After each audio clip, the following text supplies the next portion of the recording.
Bonjour et merci de nous retrouver pour cette nouvelle édition de TVCian. On va s'intéresser aujourd'hui à Robotics Place. C'est un cluster, la définition, une organisation au service de la robotique régionale. Alors, on va rentrer dans le détail avec vous, Philippe Roussel. Vous êtes l'animateur de ce cluster, Robotics Place. Qu'est-ce que c'est? Bonjour. Robotics Place, en fait, c'est une association, loi 1901, qui regroupe des entreprises, principalement, des laboratoires de recherche et des écoles d'ingénieurs. Tout ça autour du microsystème, de l'écosystème de la robotique. Donc, on a des entreprises qui sont vraiment des gens qui font des robots. On a des entreprises qui installent des robots. On a des entreprises qui conçoivent des sous-ensembles utiles pour les robots, des cartes électroniques, des logiciels, des choses comme ça. Et puis on a toute la partie éducation avec les écoles, sur lesquelles on a des partenariats. Les étudiants viennent faire des stages dans nos entreprises et on aide aussi à la constitution des programmes. Et puis les laboratoires de recherche qui sont dans le domaine de la robotique très proches du terrain et donc font souvent des projets en collaboration avec des entreprises. Quand on parle de robots, avant de rentrer dans le détail du cluster, c'est quoi la gamme? Ça peut aller du plus industriel au plus ludique à la limite? Alors, dans le cluster Robotics Place, on est plutôt sur le professionnel. Donc, on a effectivement toute une gamme de robots professionnels liés à la production de produits. On a aussi des produits qui sont des robots de robotique de service, c'est-à-dire plus orientés sur l'accueil des gens, sur des applications plus ludiques. Mais le plus ludique qu'on ait, c'est le robot qui nettoie les piscines. Donc, on est quand même, nous, plutôt dans un environnement pro. Alors, vous existez depuis 2012. Pourquoi est-ce que c'est né, tout simplement? Alors, c'est né de l'intérêt des entreprises. À l'origine, c'est une dizaine d'entreprises qui se sont réunies et qui ont dit, ben voilà, on a des choses à partager. Et au début, c'était purement un besoin économique. On s'est dit, on a besoin de communiquer, on va mutualiser les coûts de communication.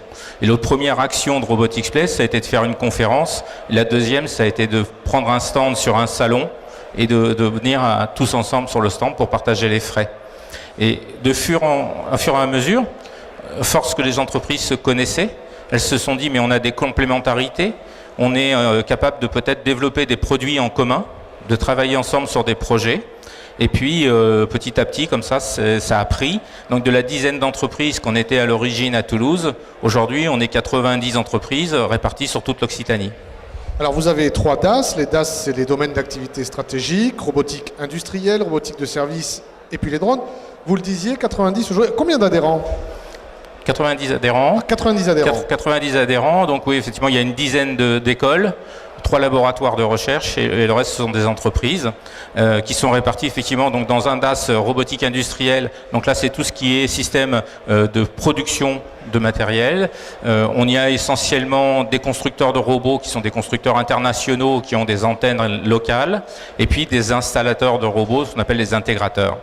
Alors, on a aussi un DAS donc de robotique de service où là on a des choses qui sont très variées puisqu'on a des gens qui font de la robotique agricole et d'autres qui font de la robotique chirurgicale. D'accord, c'est très large. Très large. Et puis le dernier DAS sont les drones où là on a avec le côté aéronautique de la région toulousaine beaucoup de petites entreprises qui sont en train de développer des concepts et certaines ont développé tellement bien qu'elles sont déjà devenues des leaders mondiaux et donc qui se développent au niveau international. Alors 90 adhérents, mais vous n'êtes pas auto-centré sur vos adhérents, vous avez aussi des clients, on peut très bien venir vous voir si on a un besoin. Qu'est-ce qu'on propose? Qu'est-ce que vous proposez à vos clients? Alors, on a deux offres pour les clients. La première, c'est au sein de Robotics Place, on a ouvert un pôle qu'on a appelé besoins et usages, sur lesquels on invite les clients à venir discuter avec les gens de la robotique, mais en dehors de tout contexte commercial.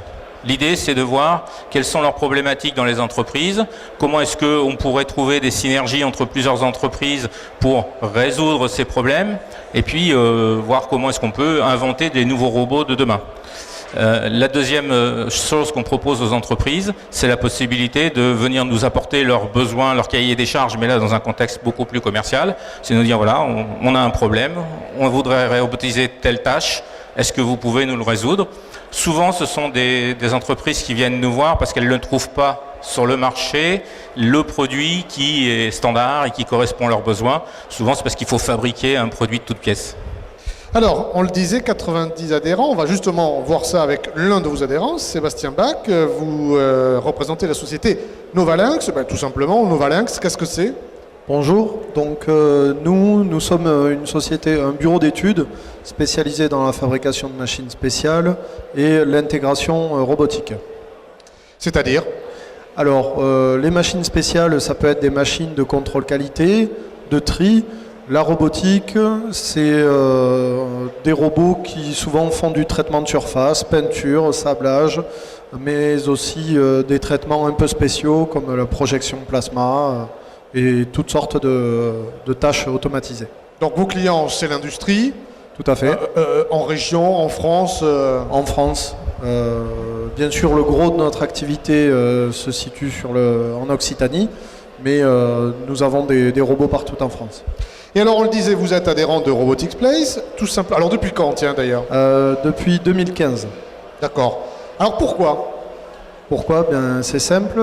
Premièrement, ça permet de connaître le territoire, de découvrir qui sont nos concurrents, mais qui sont aussi souvent des partenaires, de se faire découvrir aussi, de mettre en avant nos compétences par rapport aux compétences qu'il y a sur le territoire, de découvrir d'éventuels clients par le biais de la Robotics Place qui remonte aussi et qui représente aussi des clients, et enfin de faire un peu de la veille technologique et de représenter l'activité et la robotique au niveau de l'Occitanie. Voilà, ça permet de montrer à l'échelle nationale qu'il y a un réel développement ici sur la robotique. Philippe Roussel parlait de mutualisation, vous parlez de se faire connaître. Voilà aussi, quand on fait de la com à Robotics Place, tout le monde en profite, c'est ça l'idée ? Oui, complètement. C'est d'avoir des tables rondes, d'échanger sur à la fois des problèmes, mais aussi trouver des partenaires pour arriver à faire mieux. Ça permet de se focaliser sur les choses qu'on maîtrise, ouais, et donc de monter ensemble en compétitivité face à des compétiteurs d'autres pays, quoi. Pour ceux qui réfléchiraient effectivement à devenir adhérents, mais en se disant « oulala, il y aura peut-être de la concurrence là-dedans », comment on peut lever les barrières psychologiques en se disant « mais non, venez, on ne se fait pas concurrence entre nous ». D'ailleurs, est-ce que vous faites concurrence entre vous ? Oui, bien sûr, il y a de la concurrence, mais je pense qu'il ne faut vraiment pas se refermer sur soi. Il faut au contraire ne pas avoir peur d'en parler, ouais, et ça devient une force après parce qu'en connaissant mieux les autres, on sait mieux sur quels sont nos points forts et les points à travailler. Et donc on devient plus compétitif, quoi, sur ces points-là. Philippe. Sur ce sujet de la concurrence, moi je voudrais dire qu'on essaye de développer au niveau de Robotics Place le concept de coopétition. La coopétition, c'est des gens qui sont a priori compétiteurs, ouais, mais qui sont aussi, dans certains cas, des collaborateurs sur certains projets. Et on essaye de développer justement le fait d'identifier chez chacun de nos adhérents les expertises les plus pointues. On sait que tel adhérent, il est super expert sur la vision. Et il y en a d'autres qui font de la vision aussi, mais moins spécialisé que celui-là. Donc on essaye de faire en sorte que sur des projets collaboratifs, on fait travailler les meilleurs dans leur domaine d'activité, même si a priori ils seraient capables de tout faire, on les fait travailler uniquement sur leur niveau d'expertise. Alors on va faire un focus sur quelque chose de très particulier qui est, vous l'avez appelé le chasseur meute, c'est sur les appels d'offres. Mais avant d'aborder ça, qu'est-ce que vous proposez ? On a vu ce que vous proposiez aux clients. Qu'est-ce que vous a proposé aux adhérents ? Quel est l'intérêt pour moi, fabricant de robots, de venir dans le cluster Robotics Place ? Alors l'intérêt, il est économique d'une première part, c'est-à-dire qu'on permet, en mutualisant des stands, en négociant avec des organisateurs d'événements comme Salonciane, on arrive à leur proposer des stands à un prix moins cher que ce que payerait une entreprise seule. On mutualise aussi tout ce qui est communication. Au niveau, on a un superbe site internet que je vous invite à visiter, sur lequel on fait de la communication pour nos adhérents, sur lequel on dit à la terre entière il y a de la robotique en Occitanie, oui, et on a de les expertises, on est capable de répondre à vos besoins, et donc on fait en sorte de monter le niveau de bruit sur la robotique en Occitanie. Et ça, c'est quelque chose qui ressort sur tous les adhérents de Robotics Place. Et après, on a des choses qui sont plus ponctuelles. On fait de la veille. On fait de la veille réglementaire, de la veille marché. Oui. On est aussi leur interface vis-à-vis des pouvoirs publics. Quand il s'agit de discuter avec la région sur les besoins des entreprises en robotique, c'est avec nous qu'ils discutent. Alors après, on a aussi monté l'échelon supérieur, c'est qu'on a créé avec les autres clusters régionaux une fédération française des clusters robotiques dont je viendrai vous reparler demain. Et donc cette fédération, elle contacte au niveau national. C'est-à-dire qu'avec la fédération, on discute avec les ministères, on discute avec le Parlement et on essaye aussi d'organiser tout ce qui est international. Donc avec l'intermédiaire de la fédération, on va au-delà de la région. C'est important d'avoir un poids aussi pour pouvoir défendre les adhérents. Alors justement, maintenant, on va s'intéresser à quelque chose qui est très important, qui est parfois très compliqué. On peut passer à côté, ce sont les appels d'offres. On est chef d'entreprise, on ne peut pas tout le temps avoir le nez dans les annonces légales ou sur les sites référencés. C'est votre job, finalement, vous, adhérents, vous n'en occupez pas. On laisse ça au cluster. Donc là-dedans, qu'est-ce que vous faites? Vous faites la veille, concrètement? Alors oui, on fait de la veille, on fait même aussi un peu de prospection. Quand on va sur un salon, on essaye de prendre contact avec les donneurs d'ordre qui peuvent être intéressés. Mais en fait, globalement, c'est plutôt notre réputation qui, petit à petit, fait que des entreprises viennent vers nous. Et ce que je vous disais tout à l'heure, c'est plutôt quand ils ont des projets sur lesquels il n'y a pas de réponse existante aujourd'hui sur le marché. On a des exemples d'entreprises, des grosses entreprises du CAC 40 qui sont venues nous voir en disant voilà, on voudrait robotiser une fonction dans le service qu'on rend à nos clients, mais aujourd'hui on n'a pas trouvé sur le marché un produit qui correspond à nos besoins. Est-ce que vous, Robotics Place, vous pouvez nous le faire? Et donc on a envoyé l'appel d'offres à l'ensemble de nos adhérents de façon anonyme, personne ne savait de qui il s'agissait. Ceux qui se trouvaient intéressés par le projet et compétents pour participer nous ont sollicité en disant voilà, ça nous intéresse. Et on a réuni comme ça une dizaine d'entreprises. On a à ce moment-là pu rentrer dans le détail du projet du client, leur donner toutes les informations et on a découpé le projet en plusieurs étapes, en plusieurs spécialités. Et chacun a pu réaliser un petit peu de ce projet. Alors, pour l'instant, je suis désolé, c'est encore confidentiel, mais le jour où ça sortira, je vous promets qu'on fera du bruit dessus. Et alors justement, quand vous voyez passer les appels d'offres, l'intérêt, enfin le petit plus ou le gros plus qu'a Robotics Place, c'est de bien connaître ses adhérents. Est-ce que ça vous arrive d'appeler des entreprises en disant celui-là, il est fait pour toi, tu vas y aller avec un tel et un tel, en groupe d'entreprises, vous allez l'avoir, vous avez plus de chance. Ça vous arrive aussi d'être proactif là-dessus, en disant réponds-y? En fait, on le fait uniquement si on n'a pas suffisamment de gens qui nous ont répondu spontanément. D'accord. A priori, on a un moyen de communication, on a une newsletter hebdomadaire. C'est notre moyen de communication avec notre réseau. Ça, c'est pour l'égalité entre les adhérents. Voilà, c'est pour l'égalité. On est complètement transparent. Et donc, on envoie l'information en priorité sur la newsletter.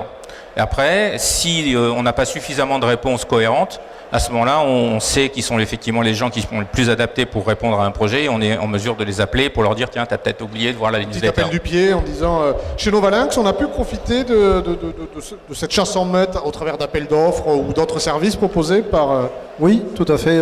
Actuellement, d'ailleurs, on a un projet qui est en cours, qui a démarré. On a été sélectionné avec un autre partenaire de la Robotics Place pour voir si ce projet, dans un premier temps, nous intéressait, est-ce qu'il y a le cas. Et c'est vraiment intéressant parce que justement, l'autre partenaire, on ne le connaissait pas du tout et il est complémentaire avec ce que fait Novalinx. Donc nous, on va se focaliser sur ce qu'on maîtrise. Le partenaire amène aussi ses compétences. Et à nous deux, on va répondre à la totalité du besoin. Donc c'est vraiment une synergie. Vous auriez peut-être pas pu répondre si vous n'aviez pas trouvé ces partenaires? Oui, c'est ça. Et il y a un deuxième effet aussi qui était intéressant. C'est que nous, on était assez chargés en ce moment. Ouais. Donc on n'aurait pas eu la capacité à prendre la totalité du projet, mais même à prendre le lead, le management de ce projet. L'autre partenaire était plutôt intéressé, donc on a séparé un peu, même les tâches administratives, ça nous allège arrangeait. la charge de travail. Voilà, donc vraiment super quoi. Alors, on est au CIAN, le salon de l'industrie, et on le sait, on l'a vu quelque temps avec les travaux publics, l'industrie c'est un peu pareil, c'est pas que ça souffre de la vision, mais effectivement, c'est peut-être pas le milieu le plus considéré, notamment pour les jeunes qui cherchent du travail. Et puis il y a la French Fab, qui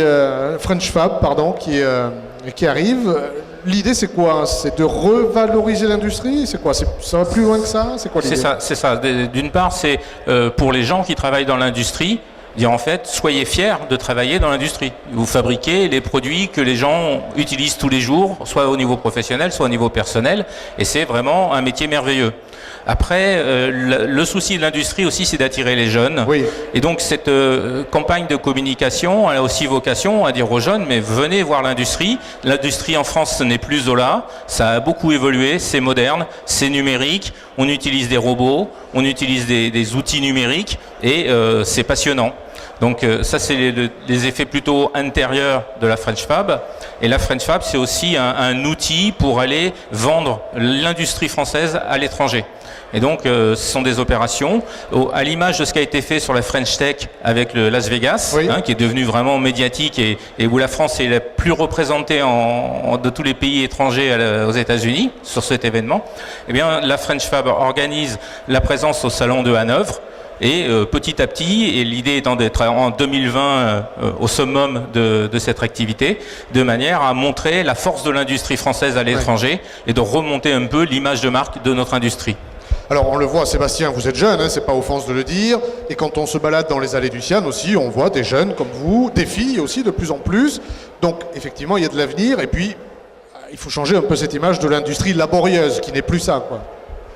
Ah oui, complètement. Nous, on est une jeune entreprise, donc je crois que la moyenne âge chez nous, c'est entre 30 et 35 ans. Ouais.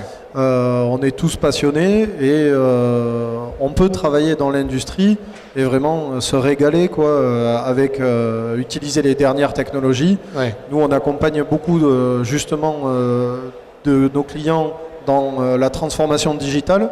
Donc, on peut voir l'ancien, mais on prévoit avec eux l'avenir et c'est vraiment passionnant, quoi. Philippe, le site Robotics Place, le site internet? Oui, alors on vient de le renouveler. Il vient juste d'être ouvert la semaine dernière, un tout nouveau site internet sur lequel on a rajouté des rubriques qui correspondent aussi aux besoins de nos adhérents, en particulier une rubrique emploi, puisque en robotique, on est toujours en recherche de gens, de talents pour pouvoir participer à nos entreprises. Donc les jeunes ou les moins jeunes d'ailleurs peuvent venir déposer leur CV sur le site de Robotics Place ou découvrir aussi les offres d'embauche qui sont dessus. Pour les entreprises qui sont donc intéressées pour qu'on leur développe des solutions, ils ont aussi la possibilité donc par l'intermédiaire de notre site de trouver les informations et de proposer leurs projets en toute confidentialité. Et puis, il y a quelque chose qui est tout nouveau pour nous en termes de communication. On a fait un petit film de présentation corporate dont on est très fiers. Donc, je vous invite à venir voir sur notre site. L'adresse? www.robotics-place.com. Philippe Roussel, Sébastien Bach, merci beaucoup.